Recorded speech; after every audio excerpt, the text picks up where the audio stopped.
warahmatullahi wabarakatuh. Kenalkan nama saya Ayuni Karukut dengan NPM 2310549. Jadi di sini saya akan membahas tentang proses pengolahan kata pada teknologi informasi yang merupakan materi dari mata kuliah pengantar teknologi informasi dengan guru pembimbing Bapak Heri Adi Chandra Eskom Mkom. Baik, saya mulai dari slide pertama.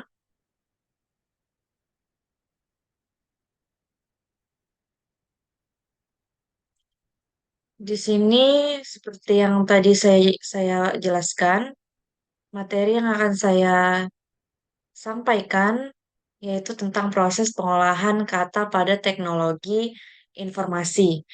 Teknologi informasi mengalami perkembangan pesat seiring dengan berkembangnya zaman. Salah satu yang menjadi perhatian adalah proses pengolahan kata untuk mendukung pencarian dan pengolahan data yang lebih efektif. Di sini maksud dari mendukung pencarian itu misalnya seperti Google, YouTube, dan biasanya di setiap aplikasi itu kan ada papan pencarian.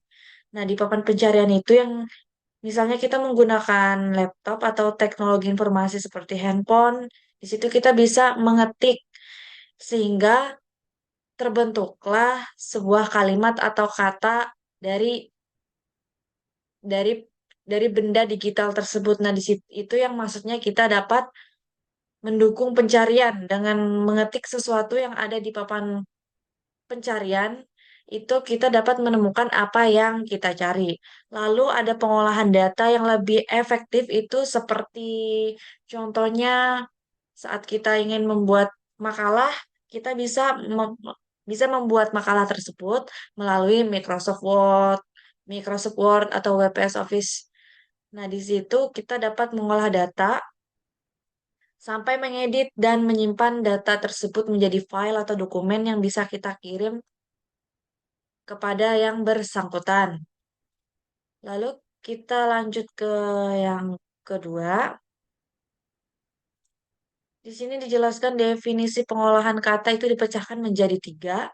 Yang pertama pemisahan kata, lalu yang kedua itu ada penormalan kata, dan yang ketiga itu ada penyusunan kata.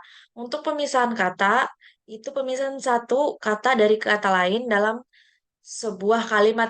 Nah, itu maksudnya membentuk suatu kalimat yang lebih sempurna lagi untuk dibaca dan dipahami.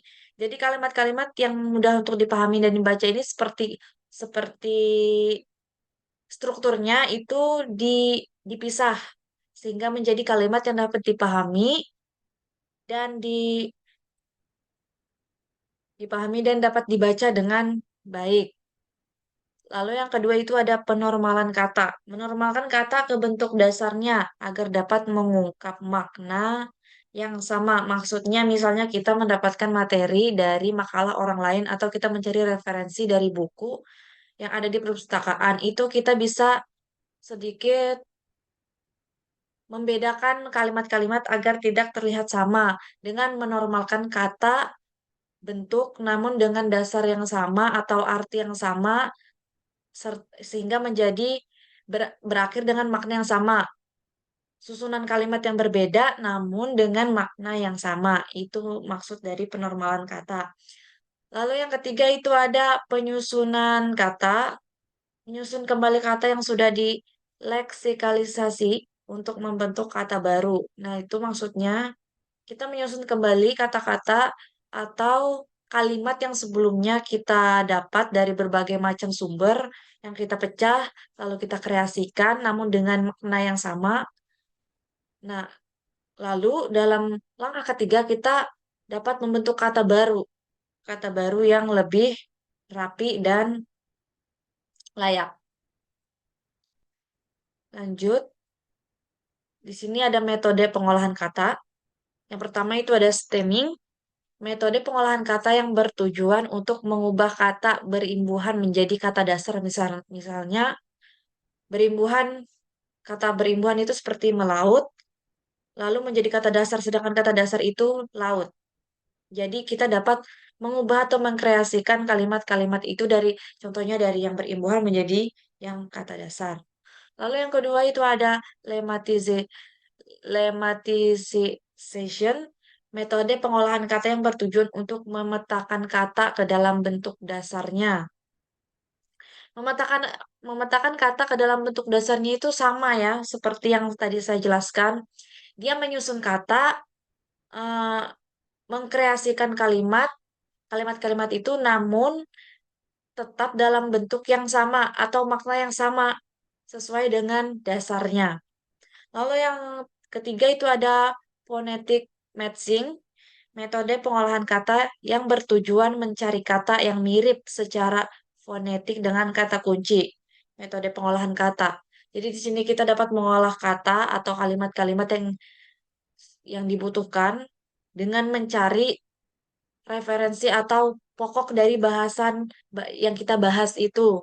Kata kuncinya, pokok dari dengan kita mendapatkan pokok bahasan itu kita dapat mengelola kata tersebut. Lalu yang terakhir itu ada part of speech tagging.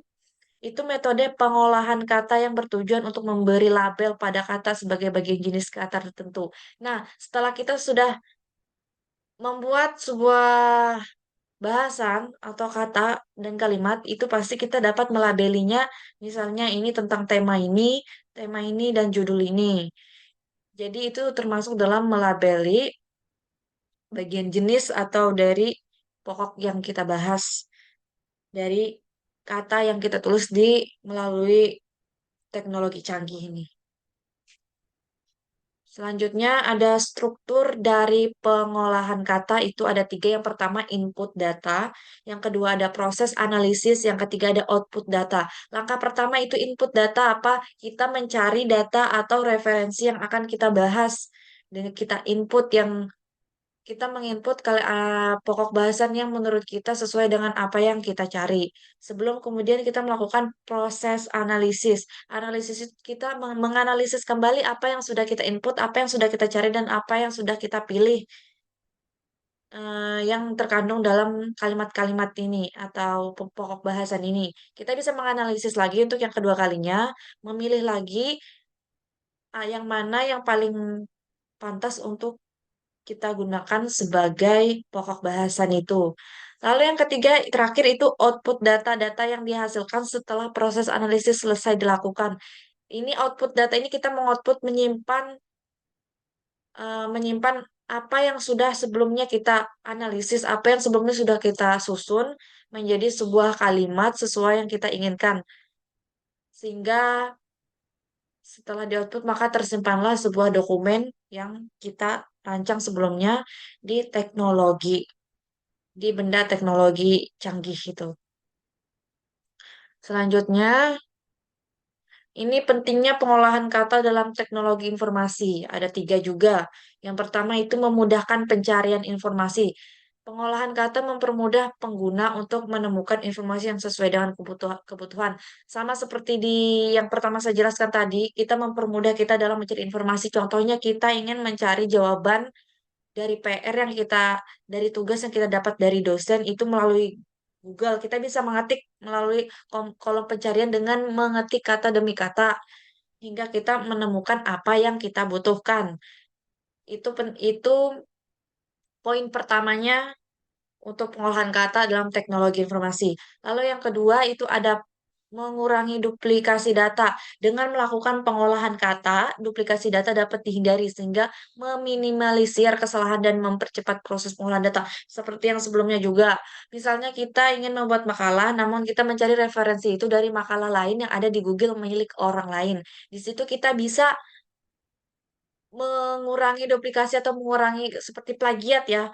Kita mengurangi maksudnya agar tidak terlihat makalah kita tidak terlihat seperti plagiat, kita bisa meminimalisirnya dengan apa? Dengan mengedit makalah kita yang sebelumnya kita yang isinya kita gunakan dengan referensi-referensi atau gabungan dari makalah yang kita dapat dari internet. Kita bisa mengeditnya melalui benda teknologi canggih ini agar tidak sama dan bervariasi sehingga tidak dicap sebagai duplikasi atau pencontekan. Lalu yang terakhir itu ada mempercepat pengolahan data. Mempercepat pengolahan data itu dengan pengolahan kata yang efektif. Pengolahan data dapat dilakukan dengan lebih cepat. Misalnya kita contohnya itu kita sedang ada kelas misalnya ada dosen yang menjelaskan jika kita tidak membawa pulpen atau membawa buku kita bisa mengetik dengan cepat melalui benda teknologi yang ada di hadapan kita. Misalnya mencatat di memo, itu kita bisa mengolah data lebih cepat. Mencatat sesuatu yang bisa dibentuk menjadi data itu lebih cepat dengan adanya teknologi informasi. Hingga membentuk seperti teknologi informasi. Lalu yang ini ada contoh aplikasi pengolahan kata. Pertama itu web scraping, proses mengumpulkan data dari website dan melakukan pengolahan kata untuk mendapatkan informasi tertentu. Itu seperti aplikasi di mana kita dapat mengumpulkan data dari website sebelum kemudian mengumpulkan informasi-informasi tersebut. Lalu yang kedua itu ada pencarian informasi pada mesin pencari. Contoh sudah tadi seperti Google dan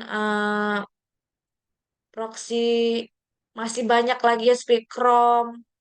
Itu masih sebenarnya banyak sekali platform platform yang menyediakan pencarian untuk kita yang mencari seperti wawasan atau jawaban-jawaban dari pertanyaan materi apa itu banyak seperti umumnya yang kita tahu itu seperti Google tadi ya Chrome. Nah, itu masuk ke dalam pencarian informasi pada mesin pencarian yang dapat mempermudahkan kita mendapatkan jawaban apapun yang ada di dalam kepala kita. Selain itu, contoh aplikasi pengolahan kata itu sebenarnya banyak. Seperti yang saya sebutkan sebelumnya, Microsoft Word, WPS Office, WPS Office, terus habis itu memo. Kalau di ponsel itu bisa memo banyak. Sering teknologi semakin maju, jadi mulai dari aplikasi itu semakin maju tentunya, makin bertambah, makin bervariasi. Namun dengan kegunaan dan fungsi yang sama, seperti itu. Lalu yang terakhir ini ada kesimpulan dan pesan akhir. Kesimpulan, pengolahan kata memiliki peran penting dalam teknologi informasi untuk memudahkan pencarian dan pengolahan data. Nah, itu yang perlu diingat. Lalu ya pesan akhir, teknologi informasi merupakan inovasi yang membawa dampak besar bagi kehidupan manusia tentu saja karena dalam kehidupan sekarang manusia maupun seluruh penjuru dunia itu pasti menggunakan teknologi untuk mencari informasi yang dibutuhkan. Oleh karena itu, perhatian pada pengolahan kata juga semakin meningkat. Dengan adanya teknologi informasi yang semakin maju, maka pengolahan kata itu semakin meningkat dan cepat.